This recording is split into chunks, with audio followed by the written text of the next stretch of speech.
Allahumma barik wa salli wa sallim nahmadu nusalli ala rasulil karim. Amma bab zakat dan fadilatnya. Allah SWT berfirman, wa aqimus salata wa atuz zakah warka'u ma'ar raki'in.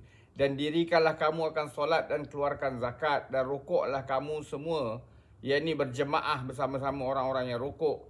Atau boleh juga diterjemah, rendahkanlah diri kamu, yakni bertawaduklah bersama-sama dengan orang-orang yang bersifat tawaduk. Surah Al-Baqarah ayat 43. Keterangan Hadrat Maulana Ashraf Ali Tanwi rahmatullahi alaih menulis bahawa amalan-amalan dalam masalah-masalah furuk, yakni cabangan dalam Islam, terbagi kepada dua. Pertama, amalan zahir, dan kedua, amalan batin. Kemudian amalan zahir pula terbagi kepada dua. Satu, amalan yang dilakukan dengan badan. Kedua, amalan yang dilakukan dengan harta. Maka kesemuanya ada tiga perkara. Untuk setiap satu pada ketiga-tiga perkara tersebut, Allah SWT telah menyatakan satu contoh dalam ayat di atas. Solat ialah contoh untuk ibadat yang dilakukan dengan badan. Zakat ialah contoh untuk ibadat yang dilakukan dengan harta dan rendah diri. Atau khusyuk dan kuduk ialah contoh untuk ibadat batin. Oleh kerana sifat tawaduk ialah sifat batin, sedangkan berada bersama dengan orang-orang yang punya sifat tawaduk memainkan peranan yang besar dan punya kesan yang hebat dalam membentuk sifat batin, maka tambahan perkataan bersama-sama dengan orang yang bersifat tawaduk adalah sangat-sangat kena pada tempatnya.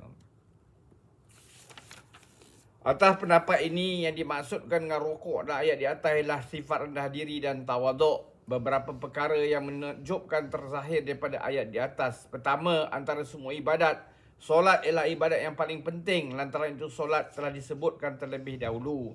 Di tempat kedua ialah zakat. Oleh sebab itu, ia disebutkan pada tempat kedua. Ketiga, zakat ialah kesyukuran atas pemberian yang didapati melalui solat, sebagaimana yang telah diterangkan dengan terperinci sebelum ini. Keempat, ibadat-ibadat yang dilakukan dengan badan lebih utama pada ibadat-ibadat yang dilakukan dengan harta. Oleh sebab itu, ibadat badan disebut di tempat pertama dan ibadat harta disebut di tempat kedua. Kelima, dalam ibadat, bentuk zahir ibadat itu lebih utama pada hakikat batin. Oleh itu, khusyuk dan khuduk, yang rendah diri dan tawaduk, telah disebut pada tempat ketiga.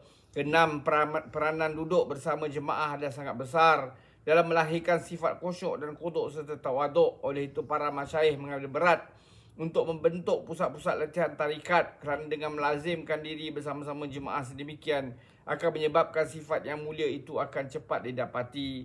Ketujuh, amalan secara ijtimai daripada orang Islam adalah sangat penting dalam ketiga-ketiga ibadat tersebut. Oleh sebab itu, ia adalah dalam bentuk jamak, telah digunakan di setiap tempat. Jika direnungkan lagi, banyak lagi hikmah yang lain akan ditemui. Jamak lebih banyak pada satu, banyak plural dalam bahasa Inggeris. InsyaAllah kita akan sambung. Semoga Allah SWT bagi kita taufik untuk kita ambil iktibar, amalkan dan sampaikan. Subhanallahi wa bihamdi, subhanakallahumma bihamdika, asyhadu an la ilaha illa anta, astaghfiruka wa atubu ilaik. Subhana rabbika rabbil izzati amma yasifun, wa salamun alal mursalin, walhamdulillahi rabbil alamin. Taqabbalallah.